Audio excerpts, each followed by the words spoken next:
Welcome to the Voice of Influence podcast. Today, I've got Matt Plooster.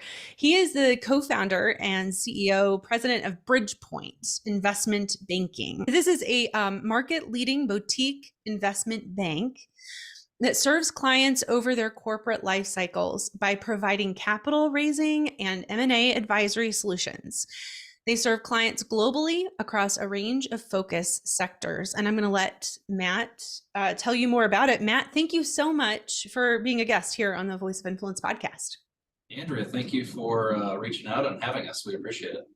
So one of the things that, besides our names, this commonality of having interesting names, my name now is not as interesting as it was as my name, but besides that, we are also both from Nebraska. So can you tell me, how does a kid from small town Nebraska end up with an investment banking firm that does this globally? Tell me how you got there. I mean, it's just a short story, I'm sure. Yeah, just a short story. Better lucky than good, I guess, Andrea. So for background, I'm from a town of 400 people outside of Lincoln. My family is originally from two small towns in Nebraska. My parents met at the University of Nebraska in the 60s and kind of never left the Lincoln area. Like you, Andrea, have Western Nebraska roots. And my family, my grandpa actually owned the grocery store in a small town called Crawford, so we were grocers. But I grew up in Lincoln, the Lincoln-Omaha area, and I was always a driven kid that, wanted to get straight A's and get the big job. And, in 2000, 22 years ago, the best job that you could kind of get out of college, if you went to a fancy college, was being an investment banker. And by best job, I mean, that's what you could make the most money doing. And so obviously the grand design of maximizing, first year out of school compensation was a strategy behind why I'm an investment banker. But it was, typically a job that was reserved for Harvard and Princeton, kind of the top kids in those classes. I graduated after a couple of years at Nebraska, transferred to the University of Chicago in economics, which was quite a change from Nebraska football to maybe the top econ program in the world, which just been blessed to have a great experience. We got my butt kicked. But I did that so that I could go to an investment bank. You couldn't do that from a state school back then or the University of Nebraska. Good news today, you can. That's one of the things we're proud of, is being a small piece of facilitating that for talented Nebraskans, something we're passionate about. But I wanted to go to Wall Street just because it was the top job and it was dynamic. And also you could do a lot with that job. Most people that go into investment banking don't stay investment bankers as long as I have, but it's a great training ground for corporate finance, to be an entrepreneur, to be a CEO, et cetera. And so I really got into it just because it was the most dynamic job that you could get. Fast forward to, 20 years, I spent 10 years in Chicago and New York at two of the biggest banks in the world, which was a fun experience for a kid from a small town on a gravel road. Every deal that I was fortunate enough to work on in my 20s was a multi-billion-dollar deal. They were all kind of Wall Street Journal deals.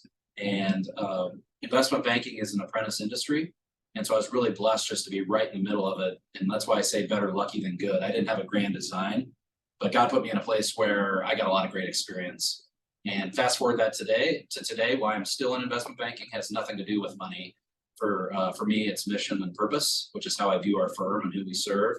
And so it's just been a real blessing. So to wrap up the story, sorry, you give an investment banker a microphone, it's dangerous. I spent 10 years on Wall Street, moved back 12 years ago and started Bridgepoint. One, I wanted to live in Nebraska. I didn't want to live in New York City and raise a family here. Two, we saw a real need to help people here, the underserved, in communities that aren't called New York and Chicago and San Francisco in America. I thought the skill set that we had acquired on Wall Street could make a real impactful difference for what I would call Main Street businesses, real people. And so better lucky than good. It gave me the skill set to do something that I think is really important and special here with middle market and lower middle market kind of core private businesses in America, which are underserved. They don't get the service from the Deutsche Banks, the Goldman Sachs, the Morgan Stanleys, where we all grew up. And that's neat because it means you can make a difference for those companies. Fast forward to today, Bridgepoint is somewhere between 20 and 25 investment bankers, headquartered here in Omaha, office in Lincoln as well, and offices in Denver and Chicago. So we span the Midwest or broader Midwest. But to your point, Andrea, it is a it is a national business. We've got clients across the country, which has been a real blessing. And we do two things. We do M&A advisory, so we sell companies and advise companies on buying other companies. And the second thing we do is raise institutional capital for companies, which particularly in places like Nebraska and towns here and Iowa, Colorado, Wyoming, Indiana, they don't have the connectivity to capital that the old companies on Wall Street, the big public companies had. And so we're able to provide that, which means growth, jobs, internal, family transition, et cetera. And that can make a big difference for keeping companies in places like Nebraska and then growing them. So for us, it's a mission. The idea that you could help underserved areas and underserved people in Nebraska, in the Midwest, in this market, this size of company, that motivates you. So what is it about those particular people, those companies that you're wanting to help? Like, why do you want to help them? A couple of reasons. One, they don't otherwise have help. Yeah. Right. So when we grew up at large investment banks, it was kind of the same 10 banks for the biggest companies in the world. Usually several of those banks at once were doing their deals. And looking back, that work felt almost like working at a utility, right? If you weren't there, another bank could do it. For them, it was just kind of a slightly different version, but they had lots of people wanting to provide them largely the same solutions. For private companies, middle market private companies, we find that they often don't even know about solutions. They don't know what's possible, right? It's like, exactly. I've got a bank and they tell me how much money I can have. And someday I might have to sell grandpa's business. And that's how my family would get money from the business, right? Liquidity. The reality is there's lots of institutional capital on the coast and internationally that will help them support more aggressive growth, acquiring competitors, buying new equipment to grow their operation, adding jobs that potentially might be more aggressive or should have a higher cost of capital than a commercial bank will and should do. And so that in-between capital, institutional capital, from institutional debt to structured capital to private equity, is really capital that most of these companies are unaware of. And it just brings to bear us being able to talk the language of those funders and have them buy those deals and fund those companies. And then also being Nebraskans and native Coloradoans and et cetera, that can relate to local companies from a trust standpoint and give them good advice with accountability. That's a little bit of magic there, because out of that skill set and connectivity comes, opportunities for all of those things, which could be truly dynamic, right? If you've got a town of 5,000 or 50,000 people and you've got 1,000-person manufacturing company, that is a huge thing in that town. Keeping that company there, right? Or creating liquidity for a company without selling it to somebody who's just going to shut it down and move the product somewhere else, facilitating the next generation owning it and bringing the capital to bear to do that, and or just allowing that company to grow more quickly than maybe their collateral base or their equipment base might allow them from an advance rate with a commercial bank, really has impact in keeping and adding jobs in places like that. And also then keeping brand legacy and mission legacy. Most of our clients are, certainly they want to reap the benefits financially of their businesses, but it's really about mission, right? The person that works the front desk, maybe their grandpa hired, right? Yep. Or so that type of thing. And so they're living, breathing things. They're not just investments where people really want to see them continue into the next generation and or accelerate that mission. And so for this set of companies, the solutions we bring to bear not only are good financially, they can be transformative because they allow just different things that are otherwise unavailable. And most of those are really important family, multi-generational legacy type businesses. And so are hugely impactful in the places that they're at and what they accomplish in their, kind of local ecosystems. So let's draw on your expertise for a minute, both in raising capital and M&A advisory. So I wonder if you could share one or two things around each of those things. So let's start with capital first. That you think that a lot of people who are entering into this space or starting to think about raising capital that they may not know or that they need to know, what are a couple things that you would advise them on? One, make sure that you know what the options are. Don't just assume that the option you have is the only option, or somebody called and they said, hey, I'd love to lend you $50 million at 12%. Make sure that no matter what path you pick, we call it the dad advice. If my dad owned a $100 million company, or my mom did, I would want them to make sure that they knew what every option was before they just picked the one that they knew about. And so seek expert help. It's a lot of what we do, which is educating, right? And saying, hey, here's the buffet of options that are possible. Here's what they mean, pro and con. So one, make sure you're aware of all the options. Two, do not be afraid to ask for help. I think a lot of companies are very proud and also highly concerned about confidentiality. You can accomplish those things while maintaining confidentiality. We do it all the time. I don't know, we probably consult a couple hundred companies a year on options. Not that all of them do transactions, but in helping them bring to bear just the options that are available and what it means for them. And then the other thing is just don't underinvest in your financial team.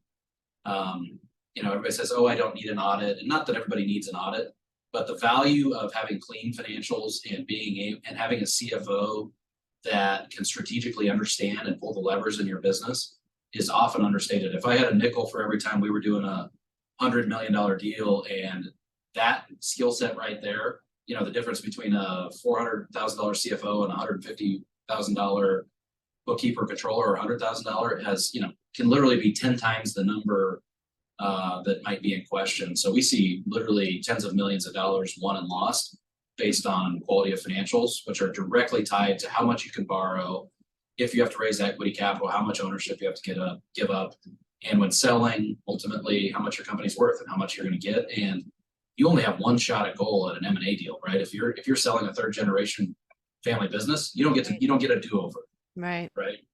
So that would be mostly on the capital side, but just kind of comprehensive advice. On the M&A side, really two things. One, do not take the first deal that comes from a phone call. I think a lot of companies get a good phone call maybe when they've had a bad day, right, or an employee issue, or it's been a tough day to be a leader, which we all have, right? And say, boy, I'm tired. That sounds pretty good or good enough.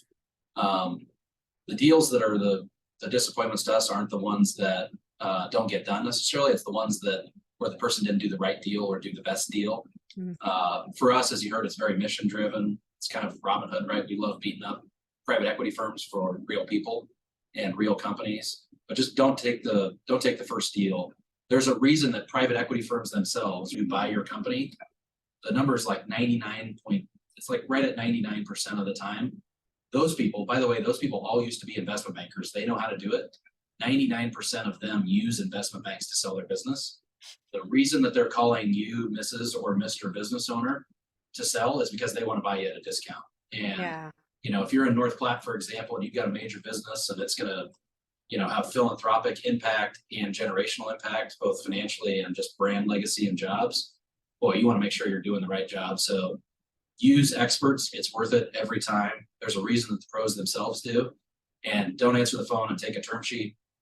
Term sheets and LOIs are just really documents to make sure you can't talk to anybody else. I think from both of those instances, make sure you're surrounded by professionals who have done it a lot of times and know what the options are before you ultimately pull the trigger. It's just sound advice. So when it comes to your particular mission and how you're helping these companies and then also tying that to your own personal sense of mission and purpose, can you tell us how those two things kind of work together for you? Because my understanding is that they really do. They do. Yeah. So for me, mission is both outwardly facing and then personal and inwardly facing. And I'll read you, it's right below the screen here, but our firm purpose is prosperity for our people, our clients, and our communities. Yeah. And so that's fairly vanilla, one could say. We had a really healthy debate about what came first, our people or our clients. And we had some particularly older advisors that said, "Oh, it's clients first every time." I think that's a very traditional answer. You're right. Yep. And don't get me wrong. I mean, the right advice is the right advice. We say, hey, if it was, like I said, if it was your mom or dad's company, what would you tell them to do? That better be the answer. and it is all about their success. But my biggest job, our biggest job on the management team here is making sure that our people are the best versions of themselves so that they can be the best investment bankers as well as human beings to provide that advice. And so we don't apologize for it. You know, my biggest job is providing a platform that allows them to be the best versions of themselves and people in all ways, as investment bankers, as wives, husbands, mothers, fathers. So for me, that's mission. And so it's both internally facing and externally facing. And then even for me, right? I mean, I'm a faith-based person. Every day I view it as an opportunity that God's given me to have an impact. And for me, it's not about EBITDA, right? Don't get me wrong, we want to be successful, but it's like, what did you accomplish? And did you do the best you could do with, you know, your God-given abilities? And so for me, that is all intertwined, right? And all impactful to our families here and to many families that we serve. And when you take that approach, particularly in our industry, which is not, I mean, that's kind of crazy talk in our industry, right? It's a very fee-driven, monetarily driven industry. It doesn't sound like Wall Street. It doesn't at all. Our slogan is bringing Wall Street solutions to Main Street, but we've also started to say bringing Main Street values to Wall Street. Oh, I love that. And we found that in recruiting in our industry, there's a lot of really talented people that certainly they want to be successful and provide for their families, but they also want to do the right thing, right? And get up and say, I believe in what we're doing. I had a Christmas card from one of our employees on my desk. It's just organic, but this was this morning, and it says, I'm proud to be working for you, doing it the right way every single day. And I think that's, at the end of the day, most humans, that's what they want to do, right? Yes. And a lot of times in our industry, you've got to kind of leave that piece of your soul behind. And I think the right way to, if I was to hire an advisor, I'd want them to be a values and mission driven person. And that's how we've built our firm, and it's different in our industry. And I think we're winning because of it and doing better work for clients because of it. You know, in the last couple of years, we've really seen that shift of being customer centered to people, team centered, people centered. And it makes sense that we would, that when you can focus more on the people that are working with you and giving them what they need to be successful, that they're going to give the customer what they need to be successful. Precisely. Absolutely. Yeah, precisely. And sometimes that's actually, you know, setting boundaries with customers. That's right. And having respectful relationships. But I don't think they're mutually exclusive. I think it actually, it allows you to provide better service by being the best version of yourself. Yeah. You know, it also makes me think of just how the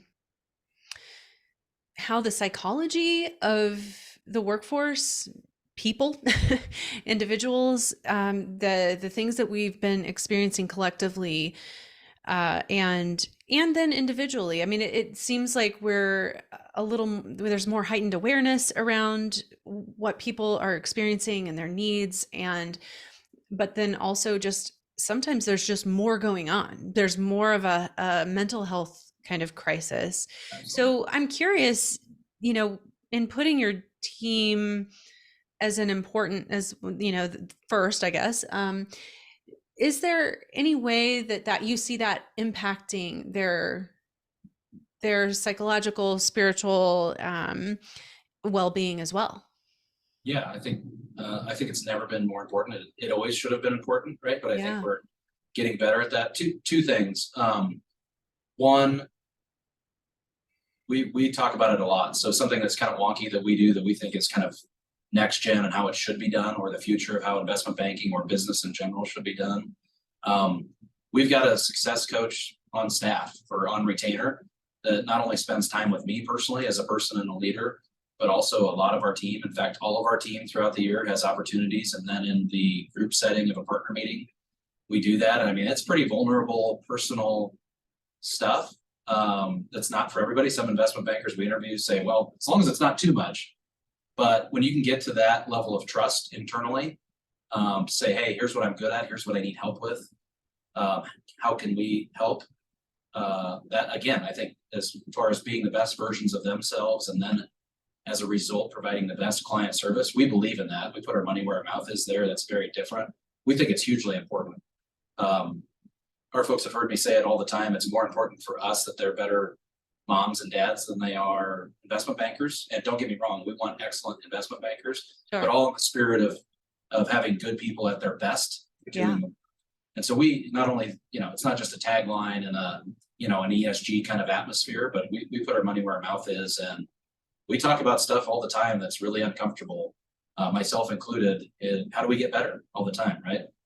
One of our core values is passionate pursuit of excellence, and continuous self-improvement is another one. And we work on that. And to be here, you've got to be willing to be vulnerable, which is not a very common thing in our industry, but it's how we get better. And that includes me. We're a very horizontal organization. There's no political BS. Our partner meetings, our interns take part in. They're expected to contribute, and we want to hear ideas.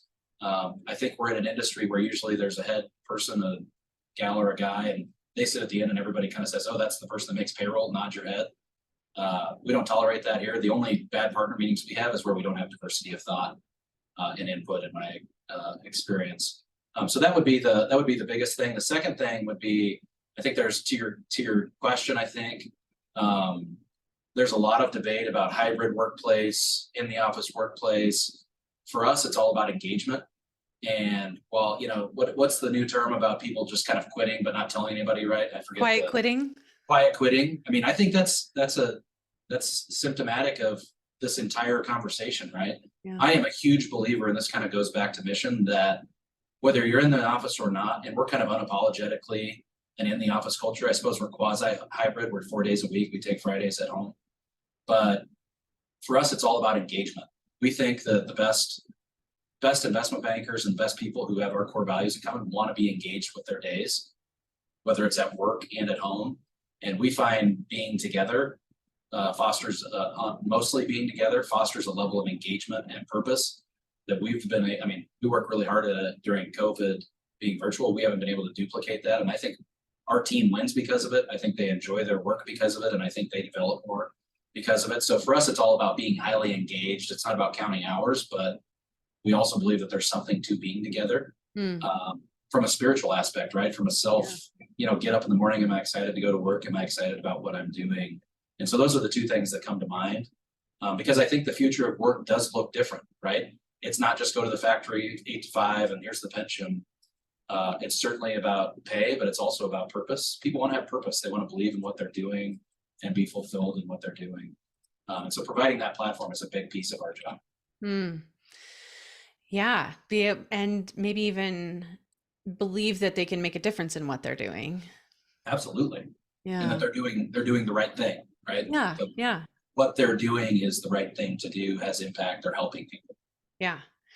And that ends up fostering a more collaborative environment. Everything that you were just talking about fosters a more collaborative environment. How does that work in a fairly competitive industry? So, I mean, collaboration, competition, like how do you put those things together? How do they work together for you? One, collaboration is huge. We're in an industry where most people aren't collaborative. It's a zero-sum game, right? If I'm at XYZ investment bank, that guy or gal makes another dollar, that guy or gal loses a dollar. We're an entrepreneurial firm. We're still a small investment bank where we all win together. And if this MD wins a deal, it's good for this MD, and it might help her in her pitch. We also have there's no black box compensation here. So you don't have to worry about getting your pocket picked, or like there's some bonus pool over here and this gal or guy decides at the end of the year how to divvy it up based on favorites. No political BS, no black box comp. You get out what you put in. But I think more importantly to your question, we collaborate because we're better for the client and better together, and we win more because we do. And so we are really passionate about postmortems on every project, good and bad, win and loss, about what's working, about somebody in the Denver office talking to somebody in the Chicago office. This is really working, and I found there's real value for clients when we talk about this. We work really hard at that. We incent it financially for people to collaborate. We want the right person that can do the best for the client in the room. And then we want to help make sure that we get that done. But I think even bigger than that, our common belief in our purpose and our mission and that we're doing right really makes us want to win. We won a big one, I think it was 2 business days ago. And we were so excited, but we were so excited because we knew we were right for it. We knew who the others were, and we're like, man, we'll do a better job. We believe that. Now, of course, we're biased, but when you really believe in what you're selling, it makes you want to sell it. because there's not, you're helping people by doing it. Absolutely. Oh, good. Okay, so here are some questions that I'm asking other CEOs. What has been one of the biggest factors in your company's success? Yeah, I think it's really, there's a lot of stuff, right? And Mm. personal and leadership development stuff, but I think it's actually really simple. I think it's about doing, and it gets simpler as you grow. I think Mm. it's doing the couple of things that matter every time with consistency. And so for us, that all comes back to our core values and holding ourselves accountable to our core values, no matter what, right? Because it's easy to bend the rules when you got a big opportunity, or it's uncomfortable to talk about it with this really successful person. Uh, it all comes down to core values, and I say it pretty easily: doing the right thing every time really holds us together. And so, to some extent, from a founder entrepreneur where it was just me and one other person, to where we are today, my job has gotten a lot simpler. Now it's gotten harder too, but it's gotten simpler in that I don't do as many of the things, but I need to make sure that everything we're doing cohesively is in line with our core values. And if it's not, it's not negotiable. And by the way, that applies to me too. So Mm. when we have an intern show up, we give this speech and say, by the way, if you see me doing something that's not consistent with that, it's your job to to call me on that as well. So I think that's the biggest thing is simply doing the couple of things that matter, not the 100 things or some huge strategy that's really nuanced. It's being simple about the core things that matter, that are going to keep people here doing the right thing every time, and collaborating together. I think that's the biggest thing. We talked about it: fostering an engaged workplace, compensating people fairly, no political BS, merit-based compensation, promotion. And then I think it's just giving people the resources and support and intimacy and investing in them to be their best selves, right? Because everybody here can work at a big investment bank in Chicago or New York. They've got to believe that not only will they do well financially, but this is the place that will allow them to grow the most and be the best versions of themselves. So it's pretty simple. That's not a real strategic answer, but I think it's what matters as you've got a growing organization. Sure. So in regards to hiring, then, do you have any particular questions that you love to ask in the hiring process? We do. We have tons of questions, and we always start with our industry. Smart as a commodity, right? People usually went to fancy schools. They're driven people.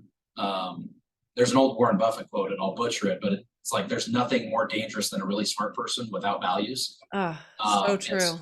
so when hiring it for us, it starts almost always with fit and very deep. And so my smart answer to your question would be: it's not about the first question, it's about the second and third question, to really get to the root of values and what makes people tick and what they do in hard situations. Um, Investment bankers are great salespeople. And so really the second, third, fourth questions to get to the heart of why do they want to be here? Why do they want to work? Why do they get up in the morning? What are the non-negotiables? What are the values? I think those are the important things. Certainly we do a lot on what's your business plan, and is Sure. it repeatable? And, do we believe that that's a good strategy relative to the macro market, et cetera? But I think it's really those fit questions.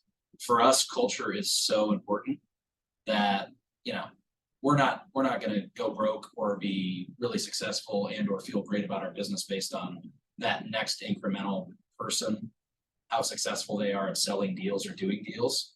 But if it's disruptive to culture and core values and we lose that, that's what I worry most about, and our team worries most about in recruiting. What's your number one challenge as a CEO looking into 2023? It's easy in our industry. Our industry is kind of disrupted, Yep. especially from an M&A standpoint. And so that's a challenge, which is kind of exciting as a leader, because I think much like COVID, it'll be a competitive reorganization. A lot of investment banks have had rounds of layoffs. So there's lots of resumes on the street that are looking for, and many of those people are saying, I'm kind of disenchanted with that cycle, which happens every 3 to 8 years. Is there a different way to do investment banking? That's us. And so we're kind of being flooded with resumes because of that. It'll allow us to make some investments in new people that I think will be highly qualified. So it's back to your interview question of how do we get that right? How do we add the right people? And then secondly, how do you make sure that when times aren't quite as easy in your industry, you're still doing the right thing? It's easy when it's, everything's up and to the right. I think you learn how real your core values are and your culture is when it's not as easy. So it'll be a fun year to be a wartime leader in investment banking. I love that. So, would you say that that is also the opportunity, or do you have a different opportunity that you see in 2023? Yeah, I think that's the main opportunity is from a talent standpoint. Mhm. For us, though, I'd be remiss not to mention most investment banks really just sell companies. We do a lot of capital raising. And as companies, maybe things get a little wobbly or their bank says, hey, I don't want to lend you quite as much, we're tightening up.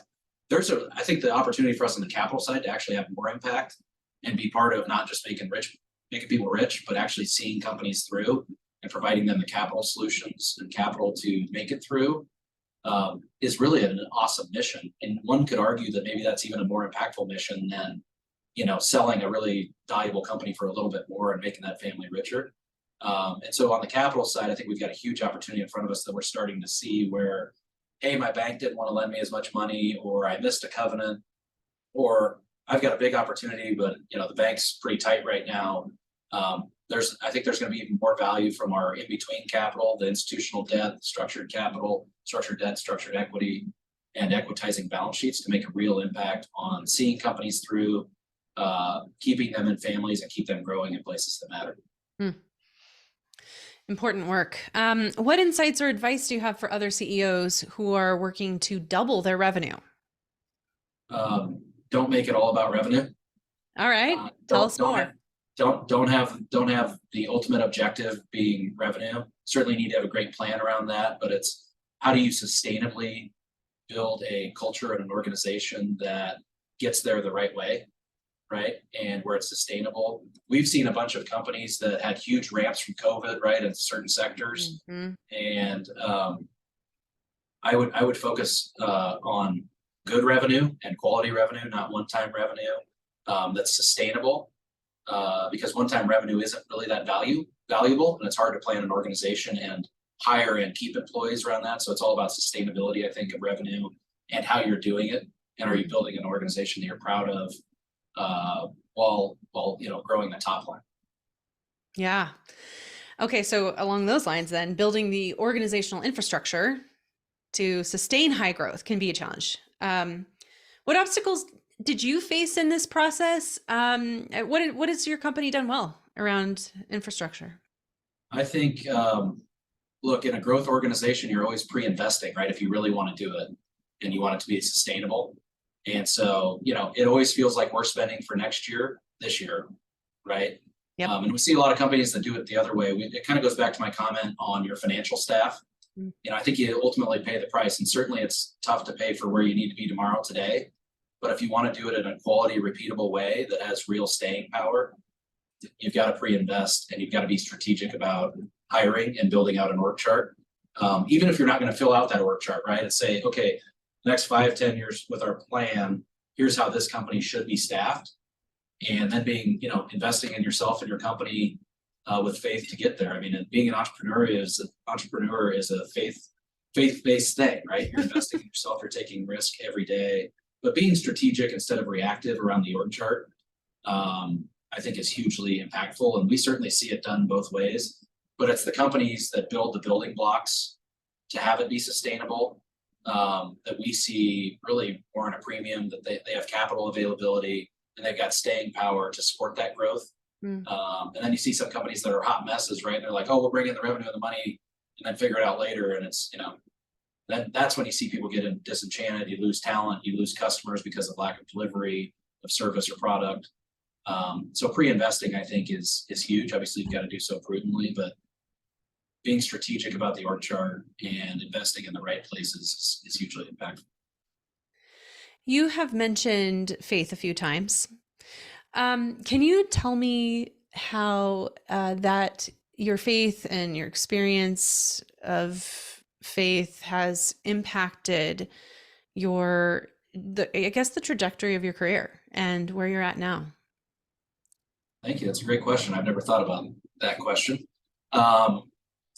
Look, I think it makes it easy for me to get up in the morning and believe in what we're doing, and kind of back to the org chart question, like I've got total trust that this is where I'm supposed to be and I'm in the right place, we're in the right place. And so trust the success.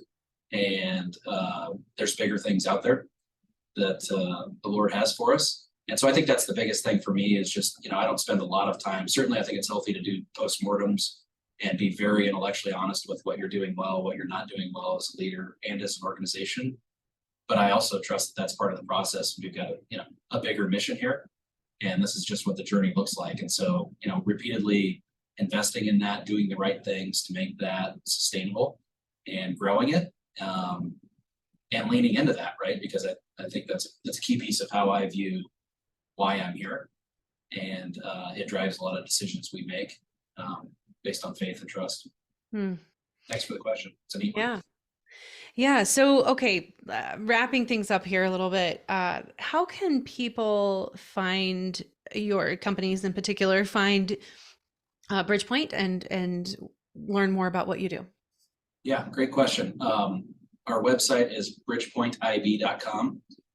There's a lot of resources on there. So we try to not just brag about ourselves, which we do a pretty good job of, admittedly, but we also try to provide a lot of resources for company owners and for management teams. So there's all kinds of thought pieces on there, white papers, educational pieces about capital and questions that you should ask going into a process, or if you're a family or a board thinking about succession or M&A or raising capital, facilitating, shareholder buyouts.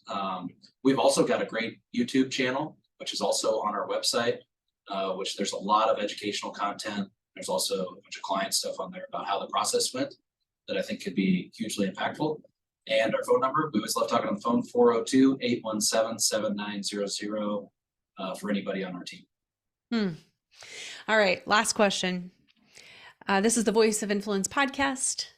People who care about their mission, care about having an impact that's healthy. What last piece of advice would you give to somebody who would like to have a voice of influence? Get simpler. Do the right things, the things you feel are unequivocally important every time. Great advice. Thank you so much for being here and being a voice of influence for our listeners, Matt, and for the difference that you and your company are making in the world. Thanks. It's a blessing. Thank you, Andrea.